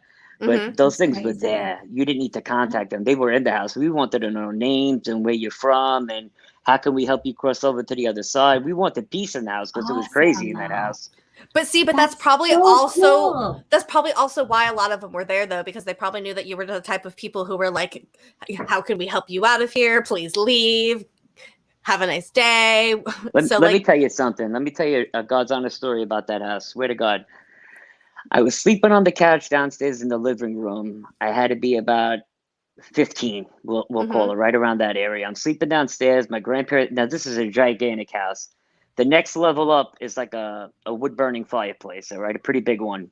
hmm And nobody's there. It's winter time. Downstairs, it was freezing cold. The fireplace was just starting to go low. The house was getting really cold. hmm And you know, when you're so cold, you can't get comfortable to fall asleep? yes, Like, you ever sleep with a window open in the winter, it gets too cold? hmm Okay, like Nope. that. And I love the cold. I got up because I was frozen cold. So I was just laying there sideways with my eyes open, looking at the fireplace because I didn't want to get up to throw more wood in it. yeah. And I seen something walk past the fireplace. So now I sit up. No. And did you ever like rub your eyes because you don't believe what you see? So you're like wiping the crud out of your eyes and like, oh my All God, the Yeah, I didn't time. just see yeah, somebody. yeah. When I reopened my eyes, the thing was about 2 feet from my face. What? Yeah. There was something like 2 feet from my face, like a ghost, like 2 feet from my face. I completely seen through this woman, and that was a shocker. And after that, we did the Ouija board. Wait, So what what did did she it? look Wait, like? I was like, yeah. What did she like? What is this like? Okay, so at first you just saw Okay, like I could totally picture like you just have the fireplace in the background. You see the shadow go above it because it's very like it's lit a certain way. You probably have all the lights off. You see the darkness, and then when you open, like, what do you see? Do you just see like this blackness? Do you see a face? no, Like, what is it? not black. There was a woman in front of me in period clothing, maybe from like the early 1900s. She looked Mm-hmm. like she was Oh, from. okay. The clothing was from like a whole nother time period. You Oh, could tell period altogether. clothing. What? And she almost transparent, but you seen like a full person there. You know what I mean? But she was Mm-hmm. almost and the minute I noticed her, and like every hair on my body stood up, was gone. But that was the same thing that moved in front of the fireplace that made me sit up. Things like that would Shit. happen in that house all the time. Now, is that the All only the time that you time. saw the only time that you saw her, or did she come to you more than once? No, I seen that ghost the same time that day. You know what I mean? Like moments apart. And I never seen her again. My Mm. aunt, when I told the story, they would always tell the story about the lady in white. And I don't know if it was the same lady in white, but her outfit was white. It was see-through. It was transparent. And I Mm. don't know if that was, we could never figure it out if it was the same one my aunt saw that was in the room that time when she was changing the baby. But that was a common entity in the house, the lady in white. And yeah, that really opened my eyes to like a whole. Because when you see something like that, now you know for a fact that these things are real. You know what Okay, I so mean? Until you physically see it. okay. I agree with you. So it's like about these personal experiences we tell people all the time. Like that's what you have to have. Like once you have that personal experience, A it's like hundred it's not a percent. question to you anymore. But I have a A question hundred for you. I percent. have a question for you.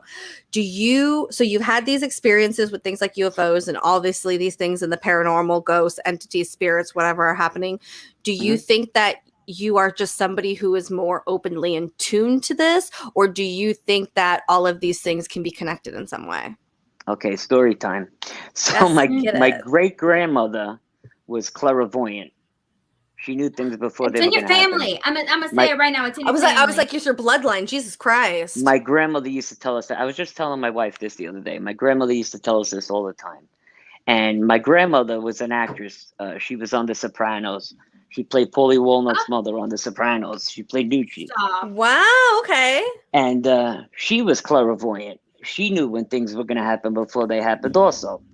You probably are too. Jesus Christ. And yeah, that's what my family says. You're probably sensitive to things like this. And the Mm-hmm. more and Mm-hmm. more I get into this, the deeper you go down the Mhm. rabbit hole, as they say, the more and more I Yeah. think to myself, well, maybe I are. It's Maybe I because am. Because, the more and more you're being open to the idea of it, the more and more you're going to be open to it.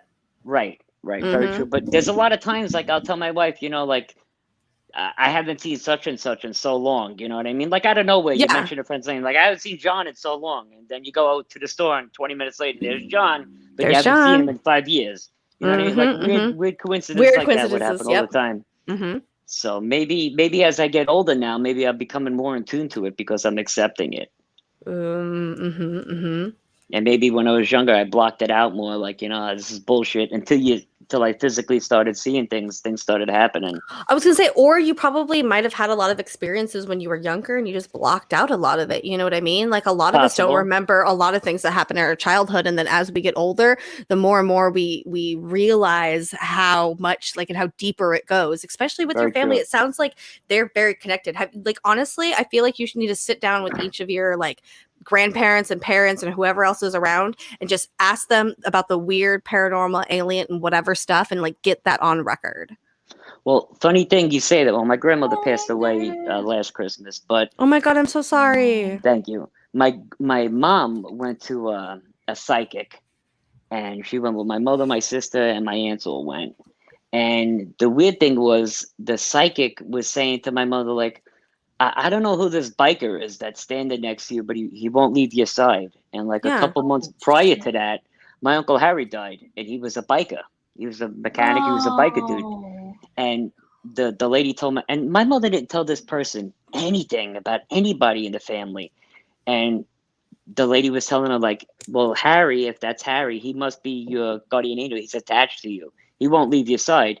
And she also said there's a German Shepherd attached to your side, because we had German Shepherds our entire life. And I was passed away when I was younger, Brandy, and it was my mother's favorite German Shepherd. The dog was there too. So how would that psychic know things like that?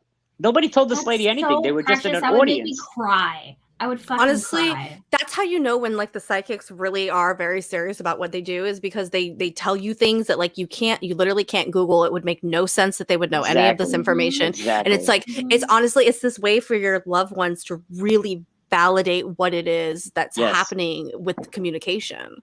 But I don't believe all these clairvoyants that are out there. A lot of them are shy. No, they're out there. A lot of them are bullshit.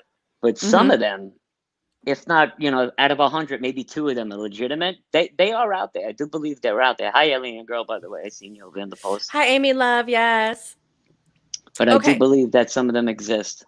Okay, so I have a question, because you're obviously into this kind of stuff, and you've had conversations with people from the other side. So what do you think it is that happens after death? Have you formulated any sort of opinion about that? Here's another thing, and you can even fact check this. When I was 19, I bought a motorcycle. I bought a ZX1000 Ninja, and I had a motorcycle accident. I crashed maybe 8 blocks away from my house, and it was a terrible accident. My friend was behind me on his bike. I crashed the bike. There was kids playing hockey in the street. A rider moving truck was coming the wrong way up a one-way street. Instead of hitting the kids with the motorcycle, I tried to go around the truck, and I got hit by the truck. Holy shit. Completely knocked out, dead on scene. I bit my tongue off. I knocked teeth out. I had reconstructive surgery. I was in the hospital for months. Oh my God. Anyway, I thought you're lucky to be alive. I am lucky to be alive. I thought that I got up, I picked the motorcycle up, and all this stuff went on in my head. But that didn't happen. What actually happened was I had got up, and everything disappeared. All the houses around me disappeared. I was just in a field, and when you wake up 5 o'clock in the morning and the sky is blue right before the sun comes up, it's light enough that you could see everything, but it's still dark enough. You know what I'm saying? Absolutely. That's what it's everything this looked glow. like. Yeah, it's like pre-dawn. Everything around me looked like that, and I was just in a gigantic field of grass, and I couldn't find the motorcycle, and I didn't know where I was. I thought that I got thrown so far that I didn't know, where I landed. Anyway, I'm walking around in this field, and all of a sudden in front of me, I see a distorted figure walking towards me. And I'm hearing all these people talking, but I don't see nobody. And just this distorted shadow coming towards me until it got closer. And I recognized the person as he got closer, but I couldn't put, my hair's standing up. I couldn't put my finger on who the person was. And he said to me, Anthony, are you ready to go home? Is everything all right? And I said, I can't find my motorcycle. Did you see my motorcycle? And he said to me, "This is gonna hurt." And I remember him punching me in my chest so hard. And then I woke up in the ambulance. I was getting defibrillated. Oh, okay. And That's intense. Yeah. months went by Revive. when I could start to talk again. Because for months I was writing things down in a pad in the hospital. I couldn't talk. I had like 400 oral sutures holding my tongue together. Holy shit. And months went by before I could talk and articulate and walk and all of that stuff again. And I told my mother what had happened. And she says, that person sounds very familiar. I said, the guy had black curly hair. He had a mustache. So my mother started showing me pictures of people, in the family. Mm-hmm. Lo and behold, she pulls out a picture of my godfather, who I never met. He died in a tow truck accident when I was born. When I was like, I don't know, 8 or 9 months old, he had died in a tow truck accident on Staten Island. Mm-hmm. I said, that's the guy that hit me. Wow. Let me tell you something. All my hair on my body is standing up right now. Wow. No, I said to my mother, I'm shook too. I was like, oh my God, I knew that was I said to my mom, that was the guy that punched me in the chest. She goes, that's your Uncle Mikey. That's your godfather. He died when you were about 8 months old in a tow truck accident on Staten Island. Oh my God. Holy shit. And I got the picture now. It's the only picture I have of him. And I still have it to this day. I keep it behind in my office. And, I got him like in a heart frame and he's holding me. I'm about 8 months old. And that's the only picture I have of him. And he's got black curly hair and a mustache. And that's the guy. Holy shit. So until that moment, did you think that you were having some sort of a near-death experience? No, not at all. Because like I said, when I saw the UFO, the woods were across the street from my house. Mm-hmm. So when I hit that truck, I thought I got thrown into the marshland. You know what I mean? Mm-hmm, I thought I got flung 50, 80 feet into the woods is what I thought. And that's why I thought I didn't see no houses and I was in the grass and I just kept walking. I was more concerned for the motorcycle, like, where's my new bike? But none of that happened. My friend that was behind me, Phil, was like, I was smacking you. I was trying to wake you up while the ambulance was coming. You were out cold, man. You were gone. We couldn't get you up. Shit. You were gone. Holy shit. And, yeah. Wow. And so do you consider that a near-death experience that you had now? It is. 100%. See, and I agree, it is too. I know that you die and either you're going to have a chance to come back or you're going to move forward and you'll have a chance to come back at another time. I strongly believe that you come back. I strongly believe you die and that your soul is, I don't know, recycled and brought back and put into somebody else and you don't remember. But you're given that option, I think. Oh, I really do. That's an interesting take on it. I've never had a near-death experience. I don't necessarily want to have one, although that would be, I think Lady Gaga said that quote was like, if you could do something and with no consequences, what would you do? And she was like, die. And I was like, oh, that's a vibe. I feel that because I would love, a lot of people have this very, I think, negative notation about death and they're very afraid of it. But I feel it to be so liberating and like a new chapter and a beginning, almost like we as humans are in like a small cocoon and death is the opening of it where we turn into our butterflies. Good analogy. I'm not afraid of death anymore at all. Not at all. Did you start almost immediately living your life differently after that moment? Like once you realized that you had that experience? I didn't. I kind of I don't know. I was young. So after all that happened, I wanted to live my life. I started going out, clubbing, partying, having a good time. I wanted to appreciate every moment. You know what I mean? Mm-hmm. I wanted to live life. I went to Woodstock 99. I did all these other things, I just enjoyed my life because, I felt like, look, I could have died there and that could have been it. So I just wanted to live every moment like it was my last. You know what I mean? Yeah, you just had to experience life of what it is. And that's really, I think, what life is about. And it sucks sometimes that people have to have experiences like that to get to that level, to understand that it's just about having a human experience. That's what it is at the end of the day.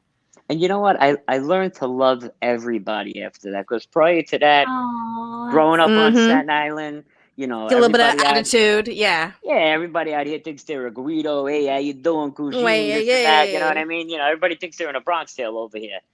And after that, I just learned to love and accept everybody. And I don't care if you're black, white, transgender, gay, straight. I don't care who you are. As long as you got a good heart and you're pure of mind, you're all right with me. You're good with me. You know what I mean? Yes, I couldn't agree more. That's an But entire vibe. prior to that, I was not like that. You know, Were I you? was this wannabe tough guy asshole from the I was neighborhood. You know what I I mean? was like, yeah, you were that typical kind of East Coast Yeah, attitude. asshole. But An then, asshole. I changed my Yes. whole life after that. You know what I mean? Yeah, absolutely. I love it. I love your accent too. Just letting you know. I love it so Hey, how much. you doing, Jamie? How Hey, are hey, you? hey, hey, hey. I love Doing. a New Hey, York Bree, how you accent. doing? That is so intense, though. That's like Yeah, that's I've had a some lot wild of experiences in my life. experiences. You know, it's like it's one thing I feel like to go through alien experiences, but I think with death, with near death experiences, I feel like that's something totally different layer. You know, because when we talk about alien experiences, we're still in our life, right? We're not You, losing that. But right, near but you know death what's sad, experiences we are. Bree? When you literally have to die to appreciate life, that's a sad concept. Like when you have to like literally have an It, experience like that to get woken up is scary. But I'm glad I did wake up from it. You know what but I you mean? know what? I hate to say it, but I think that most of us need that. Oh hell I yeah, know. Yeah, hell yeah. You that's know, the and unfortunate side of it. it's Yeah. not I don't blame us as a people. I blame the society that we've built Yep. and the construct that society has built for us, like the whole construct that we live in. We think that we have to be all of these things. We have to be Well, Mhm. that's because accomplished. society puts all these negative connotations on everybody that you have to be this way, look this way, talk this way, dress this way, act this way. Fuck that. I'm gonna be me. And if you don't like me for who I am, go see where you gotta go. And that's it. You know what? It just sucks though because it is society, but yet society is always dying. And it's the fact that we already kind of consciously buy into it, that we're Mhm. constantly feeding into that idea.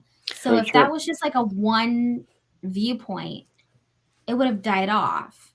Right. But because it's consistent and because even though we hate it, we still seem to give it that conscious energy, we're Mhm.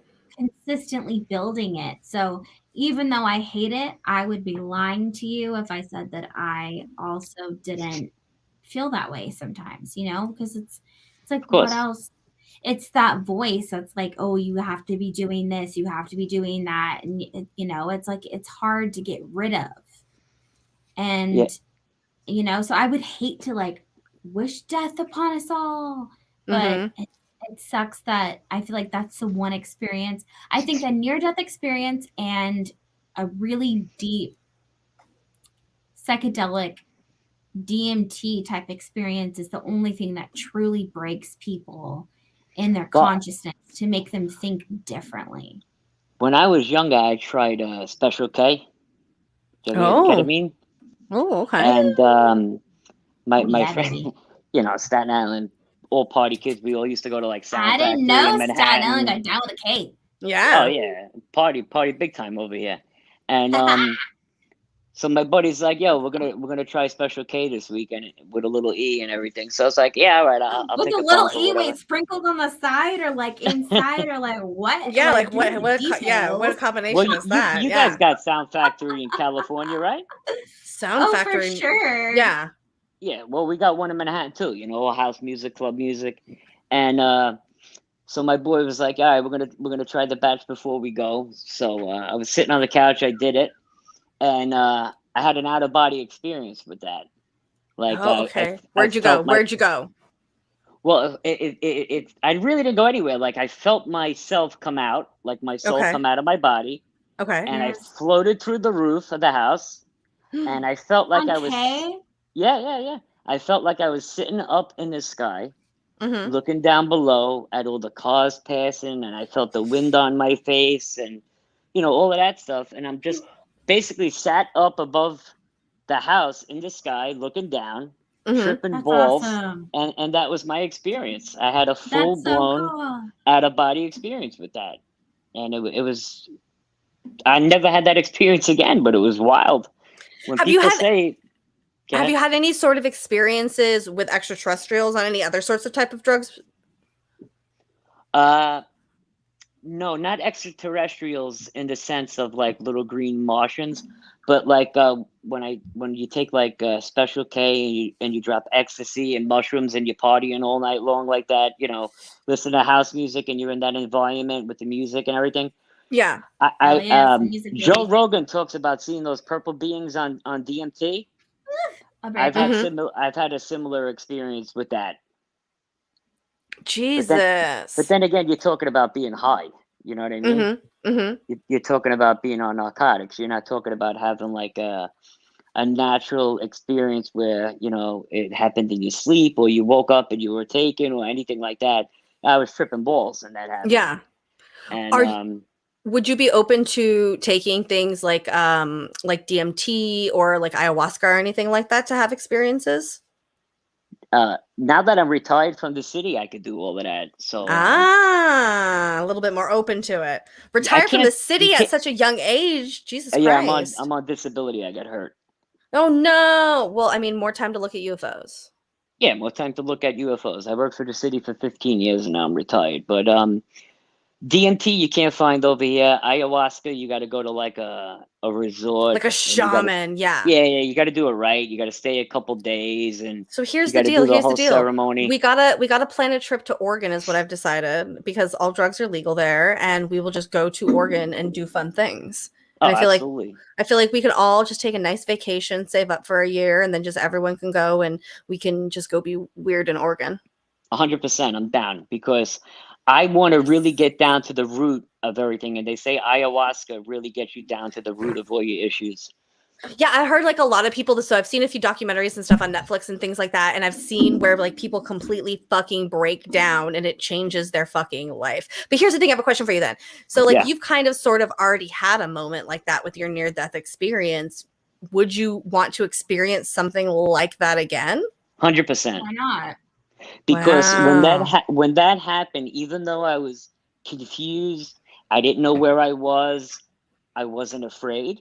I wasn't panicked, and I was filled with nothing but a loving feeling. That was the only feeling I had the whole time. There was no negativity to it whatsoever. None. You're completely detached from your mind. I want to say you all your negative connotations. Your mind is completely detached from them. There's none of that. That's insane. That's insane. You know what? Everything's very like a welcoming home feeling. Oregon shit, but I'm saying we should take a trip to Oregon. A legit place like the Amazon, not Oregon. There's no shamans in Oregon. Did you ever see that movie where the people go to the Amazon and they feed them to the tribe where they eat the cannibals? Did you ever see that movie? We ain't going to the Amazon. Girl. You can forget that. Not the Amazon, nothing. Huh? Is that the ruins? I can't remember the name of the movie, but some like religious group, they go out to like the Amazon or whatever, and they get kidnapped by like tribesmen that eat them. Of Midsommar? Midsommar, is that it? Midsommar? But I think that's the movie you're talking about. Right? Okay. They're white people that go out to Yeah, it's all like they're from Sweden. Yeah, that's Midsommar. And then the one girl gets away and then they catch her in the end. I've never seen that one, but I heard that it's super fucking amazing, but I've never seen it. I heard that it's really long, though. Crazy. You won't catch me overseas in a place like that. Wait, are you talking about the one where her boyfriend basically is put into a bear suit? No, they're like this Christian camp, and they're going like out to the Amazon to help the people or whatever over there. And then they get kidnapped by like a long lost tribe or whatever that's cannibals. Oh, this is different. I gotta find the name of this movie. You gotta see it. Okay, find it. You'll never go ever. Different. You will never go. And that's why I ain't going to find a shaman in the Amazon. I'm honestly, it's not like it's safe in the U.S., but yet I feel like because of movies, it's made me scared to leave. Yeah, 100%. The United States. 100%. Yeah, you know, 100%. I think that, well, and hold on, you have to think about that. You have to think about that twofold though, because there's a lot of weird, creepy shit that happens here in America as well. That's what I'm saying. And you everywhere. It's like it's not just there. Like you can literally go to a middle of America and there's probably fucking hillbillies out there who would cut your fucking kidney out and sell it on the black market. Yeah, but you don't got to run halfway across the world to get back to the United States. You know what I mean? Mm. You hear? That's very true. That's very true. We know people across the nation. We could be like, hey, I'm Is it in fucking Texas. Can you pick me up? Bobby. Bobby. Like, I'm too busy. I can't pick up. I'm sorry. I have too much going on. I want to know why you two didn't get a venue and do this Golden Probe Award thing. Live somewhere? You had people coming like Comic-Con or something like that. This is the best idea I've ever heard. I was talking to Spooky about it a couple days ago. This was the greatest thing you two ever invented. I mean, I couldn't be proud of any two women in ufology. I'm so happy to have women in ufology. It's not just us. It's Spooky, and it's the people behind us. It's not just us. So I don't want to take just credit for us. It's all of us going on. And honestly, the biggest reason why is because that costs a lot of money, and money is not free. What, a venue? Yeah, and like just to do all that, like listen, if somebody wants to give us like $20,000 to $30,000 to put on an event, me and Bree could probably do that. You don't like, if you were like, here, 10,000. If you can guarantee 10,000 people and 25% of the sales ticket price, they'll give you a venue. That's very true. You know what I mean? That's very true. That's very true. But here's what we would have to do. All of us would have to get together and promote the living shit out of it because it's not something we would be able to accomplish on our own. Everybody would have to pitch in and be this. A few different channels to jump in. It's insane. We'd need something to make it really big to get people to go out there and do that. I live in the Vegas area, and I think Vegas is perfection. Prime time, perfect place to be. I think it's the perfect place to do it. And I think if we got something like the Luxor. Forget it. Or you could do like another, what was that? Is this Egyptian? Storm Area 51 and do it out in the desert because they do that alien thing out in the desert too. So they also have this thing here that just opened up called Area 15. I was talking about it the last time we streamed, but it's kind of like it's like an alien themed like inside warehouse that has like art exhibits and like an arcade and like it's an arcade bar and there's more than one bar and restaurants and stuff inside of it and it's like a super cool place to hang out. I've taken Bree there before it was fully opened, but everything is opened in it now. And you guys know you like famous UFO people, right? We know we're friends with your friends with homies. We got a little bit. I'm good friends with a couple of famous people in UFO land. See if we could be like, hey. Yeah, absolutely. You could do panels and you could do it right. And we're the right people to bring this to the floor because the other people that are doing it, they're all bullshit artists like Wilcox and Good and all those. We really want to tell the truth. Those people want to take your money and sell you a story. We're here to tell you the truth.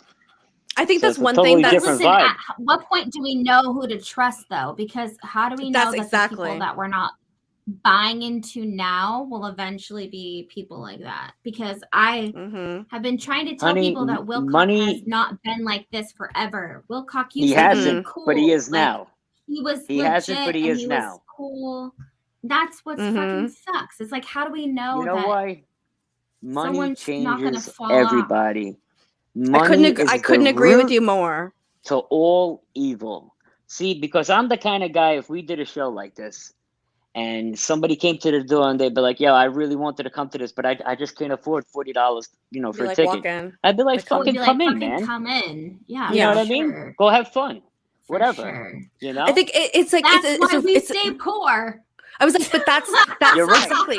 It's the balance. Right. That's the balance that unfortunately the small people, and I think sometimes why we stay a little bit smaller is because that's what's happening. Is because there's this balance between making enough money to continue and sustain what you're doing, and then making enough money to have fuck you money, right? And to be able to do more. Right. And like I'll say like one time, me and Bree for Christmas a few years ago, all of our Patreons, we sent them a huge package in the mail and ended up going into debt doing it. And we were like, oh shit, like this kind of stuff happens. But like, that's the kind of things we want to do back to our community because like, who are we without the people who are supporting us? So it's like, you have to find some sort of a balance to be able to sustain yourself, to do this as much as you can, to continue to pump information out. But like, that does cost money, unfortunately, but you get to that part where like you get too much and then you start to get a very big ego about yourself and the information stops being important and your ego starts being important. Right, because you now become comfortable to live in a certain type of lifestyle. You're accustomed to having, X instead of Y. And, now you can't drive a Toyota Camry. You got to drive a fucking Rolls Royce Phantom. And, like Bree, you couldn't get your book signed that time because, his head was too big because he thought who the fuck he was. But really, if you take ufology away from him, he's nobody. He's And so- fucking nobody. And that's You a know what funny I'm thing that happens a lot, like especially when I'll be like, oh yeah, I know so and so, and they're like, I don't know who the fuck that is, and I'm like, oh yeah, it's ufology. Nobody, unless you're inside of this topic, you have no idea who any of these people are. I love how you say it, ufology. I'll never I love forget. that. Ufology. I will never forget when my mom was like, "Who the fuck is he? He thinks he's important. I've never known his name. No See, one me? fucking knows his name." And I'm like, "But Wilcox. he's someone Wilcox. to me." Like, I when would have that lit his fucking happened, book on I'm like, fire "But right in he's front of someone to him. me. He's someone to us." It's like, but it's the same thing that other than this very small niche of people, the average people Have no idea. have Listen, no half idea these who people you are. became So why famous would you because fuck they got them on over? Gaia. They got Ancient on the History aliens at Gaia. Channel. You know what I'm saying? That's why you know these people. If they never did any of that, nobody would really know who they are. You know what I'm saying? I agree with you, but again, it also has to do with the fact that we live in a society where we idolize people. Like we wouldn't have celebrities if we didn't make celebrities out of people, right? And I think one of the ways to de-celebritize people is to do things like meet your heroes, like Bree did, because it changes the way that you look at them. And at the end of the day, we remember that we're all just human and we do human ass fucking just things. people, man. That's for it. sure. I'll You know what never I'm saying? forget the day that I started working with Contact and they all told me like, listen, like you're a fan and you're gonna learn really quick that they're like, it's not, it's so different. And see, this is why I never got into doing like live stream on YouTube. I just put videos up. I go out, I film, more like the boots on the guy ground outside filming this stuff. I never got into doing it like, live like this because people talk shit about everybody. You got mad UFO beef. And we're talking about UFOs and higher dimensions. This is supposed to be about love and experience and sharing information and peace, love, and happiness. You know what I'm saying? And that's not the vibe I get from those people. The vibe I get from those people is like, yeah, come here. I'll tell you the truth for $399 behind this firewall. You know what I'm saying? Those are people you want to steer clear from. And if you want somebody to steer you in the right direction, there's nobody better than Stephen Cambion. Stephen Cambion. We love Cambion. Cambion is the man. One. That's my boy. He is the fucking UFO detective. That's Sherlock Holmes of ufology right there. My man. I think it all boils down to at the end of the day too is it comes to a lot of people get these egos above them, and it sucks because sometimes their information is really, really good and the stories that they have to tell are really good, and they get these big giant egos in the way, and it takes away from ufology. Like at the end of the day, all of this is doing is just taking away from us studying UFOs. Right. The whole purpose of ufology is to defeat what the government's been doing to us for all these years, making us feel like assholes. That's what the government did. For years they said that we were quacks. People that love UFOs and talk about UFOs and abductions are crazy. Demonized us, yep. Right. Now you got Harvard scientists like Avi Loeb trying to get down. You know what I'm saying? So just think about the 360 the subject went on now. You know what I'm saying? But that's so indicative of us and our past, though, and our ideas and our beliefs. We have all these horrible ideas and beliefs, and then as society progresses and we further, be changing our ideas and beliefs. And this is just another one of them where, like, we have to stop being so final in our ideas and beliefs and laws and rules and stuff, because, like, everything is open to interpretation and change. Exactly. Like me, when I get a video, I share it with everybody. Like Rich from Goof On is my friend. Blake and Brent Cousins, I'm friend with from Third Phase, and I'm also friends with Secure Team Tyler. I don't shut anybody out. You know what I'm saying? There's no reason to. There's no reason to. There's enough to go around for everybody. You know what I'm saying? Like I just put my channel up a year ago, and they were telling me the other day, "Oh my God, you got over 5,000 subscribers already. You don't even go on and talk to nobody." Yeah, but that's the point. People want to see the footage. They don't want to hear me yapping about what I don't know. You know what I'm saying? They want to see the footage. Unless you got a channel like you girls. You girls, I was like, and see, and that's why you know what I'm that's saying? why we did audio for a long time, because it wasn't necessarily about us. It was just about the information that we wanted to talk about. And, that's really when we did our audio and we're doing these really deep dive, heavy, long episodes where we would study for like weeks at a time in these like topics and stories, like we became so knowledgeable. And because of that, that's the reason we do the show here now, is because we do have a ton of information and knowledge that we just want to get out there and talk about. Stick with the phone thing you girls do when you have people call up and all of that. The abduction hotline. Yep. The public loves to be linked in with everybody. People want to be heard. And that's such a cool thing that you do. You know, Third Phase of the Moon does that too. And do they? It's that's super cool. Yeah. And it's so important to be linked in with the public. It really is. Everybody's got to feel accepted. Everybody wants to voice their opinion. Everybody wants to be heard. And that's cool that you do that. It's not just about that, but I think at the end of the day, what's really going to bring disclosure is more and more people talking about their stories, because the more and more people talk about it, the more normalized it is. And then it stops becoming this stigmatized thing. And then we just believe aliens are real. Like that's really what disclosure is. I genuinely don't think it's the president coming out on the front lawn and saying aliens are here, or it's a spaceship coming down and landing on the White House saying aliens are here. I think it's just us as a society over time. We just decide that enough of this has happened where this is just something that is real. But that happened already. The Pentagon came out and said the shit's real. Yes, they did. They walked out on the fucking steps. Yes, they did. Okay. And half the world still doesn't believe. No, they don't. That's not the problem. Really don't. You know I remember when that specifically happened. Me and Bree immediately jumped on and did an episode about it, because we were like, why is this not in the news and why is nobody paying attention? But literally nobody gave a shit.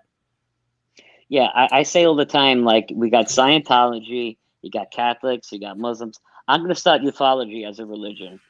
Listen, Scientology does not belong in the same group. Scientology is a... No, I'm not saying that Scientology is a group. I'm just saying they're tax it's a religion at this point, yeah.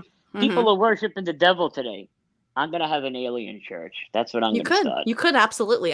Just please don't. We're gonna worship extraterrestrials. I was like, but please don't make us drink any Kool-Aid. That's my one rule. No Kool-Aid. Orange and juice. No matching outfits. Yeah, no matching outfits. No matching outfits. No spacesuits. No like skin tight spacesuits. You guys don't want to wear those? Why not? I'll wear a skin tight suit. Okay, wait, maybe I was like, maybe a skin tight spacesuit. Yeah, maybe a little bit. Maybe a little bit. I'm a latex fan, so I think that will be cool. All right, I love that. Get your rubber suit. That's a vibe. A rubber suit. Yes, exactly. Honestly, it's like weird to think about though. Like UFOs. I feel like a lot of people would really, really hate against aliens being a religion. Yeah, I would too. I think that a lot of people would. People hate on everything, though. They do. So, genuinely, you know what I'm saying? They really do. Absolutely. That's the world. That's okay. That's one thing I always say to people, like, especially when it comes on to like putting yourself out on the internet and doing the things that you do. Like, people are gonna hate. That's why, like, when people were making comments about the fucking like Twitter thing, like, people are gonna hate. That's part of life. Man. When you put yourself out there, you are letting yourself have criticism, and people come in and make comments. Right. And so you got to be open. Listen, you have to be open to it. One thing, there's one thing you got to learn when you're on YouTube and you're putting things out there for the world to see. People are gonna hate just to hate. People are going to go on and give you thumbs down and talk shit just because they can. Just to do it. And Bree, you can't let that eat you up. I'm having a hard time with that. I used to be hard. You know why? Because it's hurtful. Because you work hard, right? You work hard for what you do, man. Yeah, and I think that was a big reason why I never wanted to be on YouTube. That was a big reason why I wanted to stay on audio, because people couldn't really judge us for anything. The way that we looked or anything like that. They just had our voices. Bree, do you love and respect yourself? She does, yes. That's all that matters, man. That's it. Fuck what everybody else thinks, man. See, and that's what I tell her all the time. Nobody else can walk in your shoes, hon. Remember that. It's just hard. Yeah, I know. It's just hard. It's like a part of me is like, fuck you, and then the other part of me is like, are they saying when people come on my channel and talk shit, I just block them. Goodbye. You're out. Goodbye. You're out. Well, no, and here's the thing I always say. Listen, they might be fucking hating, but they're going to every one of your videos and watching them to make a comment. So just let them have just take the view. Just take it. Who cares? Let me tell you something. About 10 months ago, I literally had somebody stalking me on my show. Guy was telling me he's going to come to my house. I'm going to find you. I'm going to kill you. Oh my God, why? Like a legit fucking psychopath. Why? Till the guy found out that I worked for the police department, and then that was the end of that. Yeah, But he was that like, went okay, on, government. Yeah. That went on for like 4 months, and it got to a point where like I literally had to go file a report. Like the guy had my address, like it was freaking me out. You know what I mean? And then I just said that somebody had told me, another friend that does YouTube, is like, people do this to us all the time. Because I got worried. My wife's home alone with the kid. God forbid I'm not here, something happens. That's where your mind goes. Exactly. And then I just fucking let it go. Nothing ever happened. You know what I'm saying? That's fucking weird, though.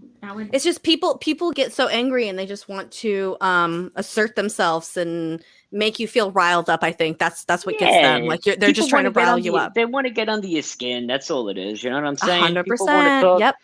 When people can't do, their only other option is to try to like put you down when they can't. Exactly, and they can't do anything. That's all they can do. That's exactly. They're jealous that they can't be you, and that's it.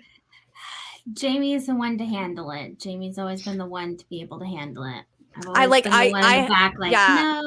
I genuinely it take like there's not a lot that bothers me. Like I have a lot of shit. Like I'll have my moments where like I'll be like wait, and then like I'm like oh okay whatever. But like I just don't give a shit about what people think about me. Go for it. I do not literally care. It's not a concern of mine. I have way bigger things to deal with in my life than like what people think about me. So we got to buy Bree boxing lessons this year for Christmas. 100%. One time I tried to take her to a gun range, but she had a panic attack. I did. Yeah, my wife's the same way. My wife is the same way. I don't like the bangs and shit. I can't handle that. My wife's a girly girl through and through. Not me. Although Bree really likes camping. She's a camper. Oh, well, that's good. I'm a girly girl that loves to camp and likes aliens and space and shit. That's in space. Which combo? It's a weird combo. When I want to go out into the woods to a cabin, I got to take my wife to like a mansion on the water. Otherwise, she ain't going in the woods. Okay. Oh, see, I like to be out there. Like so, Bree likes to be in the wood, but I will say one thing about Bree though is when we do travel and go places, Bree is very bougie and likes to stay in nice hotels. She's not. She's like Motel 8. What? Never been there in my life. Like she's very much like she's like, cool. What's this? I need the balcony penthouse. Like what's happening? Well, maybe that's why money will never get to me because I'll never be, I just dragged my wife up like 2 months ago. Nice things. I'll be like, I'm used to it. I dragged my wife up like 2 months ago to the Poconos, not far from Cambians, to go on a Bigfoot hunt. And we were out there. We were going to do a Bigfoot investigation. We were out there for like a week. Ooh! And it was a lot of fun. And I caught like one sound of a Bigfoot howling from like way out. I mean, it could. I say it was a Bigfoot howling. You say it was a Bigfoot? Yeah. I didn't see it. And I put donuts out one night. And woke up in the morning, the donuts were gone, and I got 3 tracks, 3 large footprint tracks. I didn't drop the video yet because I filmed a lot of it on my Psionics camera. Yeah. And to download the footage takes forever. On this camera.